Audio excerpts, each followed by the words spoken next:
see that Armenians are really proud of everything from their fresh food to their amazing wines, to their culture. We're going to go to the Noy Brandy Factory. This is one of the largest brandy makers here in Armenia. It's something that they're really good at, and they're going to show us how they make it. Okay, dear guests, we are greeting you to Yerevan Brandy Wine Vodka Factory. My name is Cognac. I will be your tour guide. We're starting the tour over the factory. Let's go. Let's go. Our factory is located on the former territory of the Yerevan fortress, which was built in 591 by the famous Armenian masters of that time.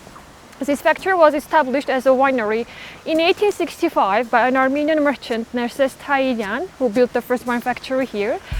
But then later he sold the factory to a Russian businessman. His name was Nikolai Shustov. He was a Russian businessman. But currently our factory belongs to an Armenian businessman. His name is Gagik Zarogyan, who bought the factory in 2002 and started the active reconstruction work. And in 2004 the factory was officially reopened. And these two cannons that you see, you may wonder where are they from. Actually, it should be mentioned that the war between Russia and Iran took place here. On the territory of our factory. And these two cannons were found here. They had been used for that war. And these two cars are a gift to the owner of the factory, to Mr. Gagik Zarogyan. They are not usable, just for decoration standing here. He's 008. This is actually Volga. Russian production cars, yeah. Volga. Both of them are Volgas. Quite old. Quite old. This is the display of Noy. Actually, Noy is in Armenian language. In English, we say Noah. And the idea was Noah's Ark was found on Mount Ararat. Mount Ararat, right. Yeah. According to the Bible, as Noah went down from Mount Ararat after the Great Flood, he planted the first grape tree, see?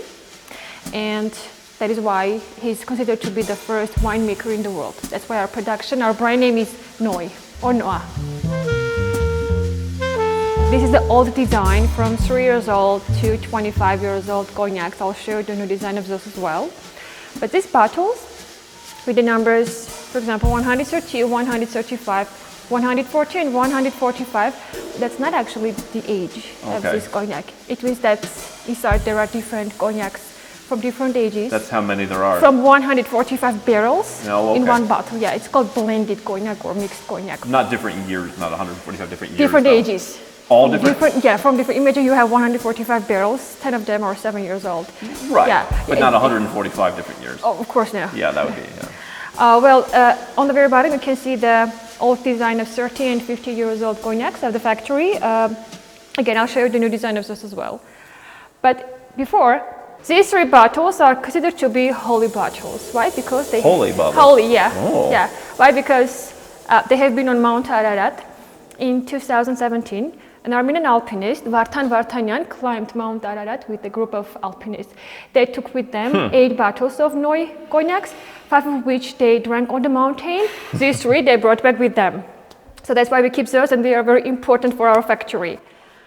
I would like to show you the new design of the 30 and 50 years old cognacs. As I showed you the old one, this is the new one from 2017. By the way, the oldest cognac that our factory has is the 50 years old one. And inside of these bottles of 30 and 50 years old cognacs, you can find a gold coin, 2-gram gold coin. 2-gram gold coin? Yeah, and on it's written Noy. Yeah, so what's that worth today with the gold at $2,700 an ounce? Just a marketing step, yeah. That's just a marketing step, smart marketing step. It's not worth nothing. So there's a gold coin in the 50-year-old. Not only 50, but also 30. But as these two ones are the museum samples, that's why you cannot find. But when you go ahead and purchase in the store, and when you drink to the fullest, you will find the coin. It's floating on the bottom. Yeah. Wow. Yeah, bottom somewhere. How much would a bottle of 50-year-old cognac cost? It's $3,000 US dollars. $3,000 US dollars. Yeah. Okay. I'll show you at the end of the tour where is the store of the factory and where you can find all the beverages of our factory. Okay. Okay. This is the new design from 2017, but on the very bottom, those are brandies, not cognacs. What's the difference? The difference is that cognac is made of only grapes and only white grapes. And brandy can be made of different fruits and Right, berries. like apricot brandy or something. Yeah, of course, yeah. So generally speaking, we can say that the raw material, what it is made of, makes the difference between the beverages.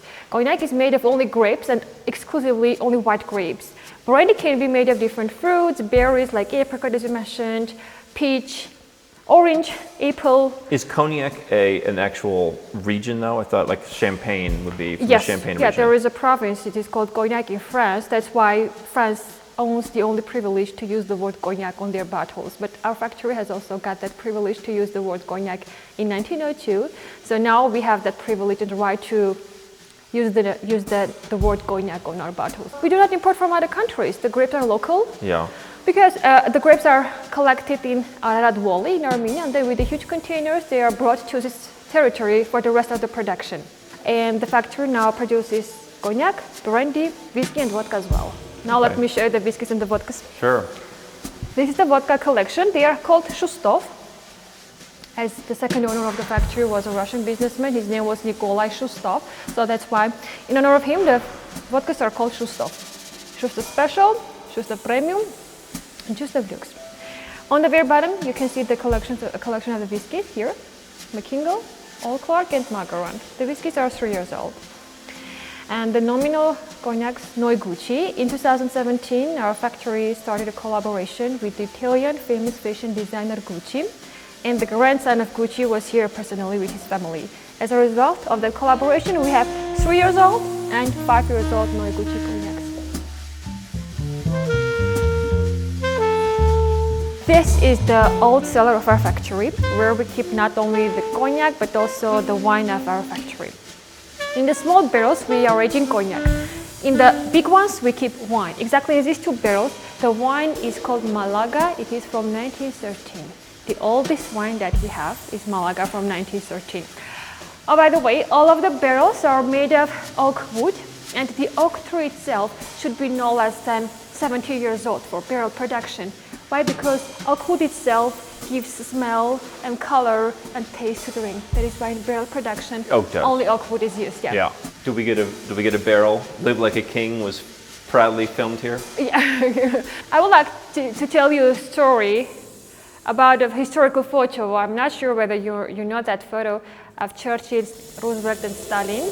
That photo was taken in Yalta, Ukraine, in 1945 during a conference between the leaders of the conference of the governments. And during that day of the conference, Joseph Stalin gave a glass of Armenian brandy to Winston Churchill.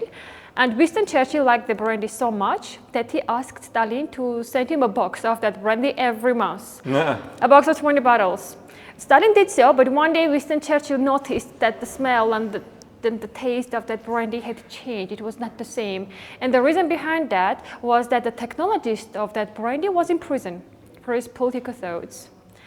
And as Joseph Stalin was a huge fan of Armenian brandy, he ordered to set immediately that technologist free out of prison. So we can say that in that way, Winston Churchill saved not only the production of our brandy, but also the life of our technologist. And also I would like to mention the words of Winston Churchill. Once Winston Churchill said, "Don't be late for your lunch, smoke Havanese cigars, and drink Armenian brandy." So those are the documented words by Winston Churchill. So now we're going down to the -3rd floor. We can use either the historical elevator or take the stairs. There is your choice. That's up to you. I think we'll be unhistorically not trapped on the stairs. Okay. This is only cognac. That's why you can. That's why the smell is stronger. This smell that you are feeling right now, all over the world, it is called angel's share. Right. Why? Because during the aging, 2 or 4% of the cognac evaporates. That's why we say it's the angel's share. It's about 3% on average. Yeah. Yeah. And you will see stripes on a barrel, and it is called Tears of Angels. Oh, yeah. We are now 15 meters underground, by the way. Okay, dear guests, you are going to taste 2 types of wines. The first one is called Partwain from 1924. It contains 18% of alcohol and 10% is sugar. That's sweet, red wine. And during the tasting, you might feel some fruity notes, some others feel chocolate, some other guests feel honey. But let me tell you what, this wine is made of grapes, only grapes, Armenian local grapes. The second wine that we're going to taste is called Malaga from 1913. That's not only the oldest wine, but also the sweetest wine of the factory. It contains 26% of sugar and 16% of alcohol. And 40% of this wine contains grape syrup. That's why it is so sweet. Now I'll have to ask you to fill the wine. Yeah, of course. We'll Give it a try of the second one as well. 1913. 1913, yeah. Now we're making our way to the Cognac tasting hall. Perfect. We're going back to the first floor from where we started.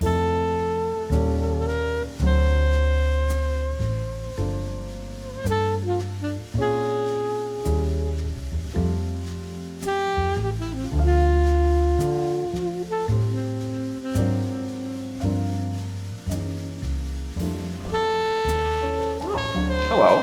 Hello. Good to see you. It's been a while. Yes. How are you? Good. So I saw that you ran into our team at Token 2049 in Yes. Singapore. It was Yeah. like a reunion. What are you doing there? Yeah, I was like doing some networking. Serious question. In Georgia and Armenia, everyone calls it like a shot, is like a zip, like zips up the back with no bones. I know you're too young for that reference. No. I love 1930 films. Really? Where is it you're watching 1930s cinema? So with my mom, because she loves it so much. To Mildred Pierce. Yes. Ganats. So these are apricots, right? Yes. This is the big thing here. And what are these? It is also something like, it is called salor. Soloj. Salor in Armenian, yeah. This is like a prune. Something like that, yeah. And what's this? And this is Zidan. It is also, apricot, I think. This one, yeah, this one also. Apricot is the thing in Armenia. Yeah, it is Armenian. You know, this is, hard to jam this one in your mouth. Well, it's good to see you. It's been a couple of years, and we're really proud of you for doing so well. So, cheers. Good to see you in Armenia. Cheers. Thank you. So I hope you've enjoyed seeing a place that you probably never thought about living in. Our goal here is to show you that luxury living is possible in places that you've never thought about. We're going to keep sharing with you great places where you can live like a king, from conservative countries like this one to whatever else may tickle your fancy. Subscribe and make sure you never miss a Live Like a King. And until next time, good night from Yerevan.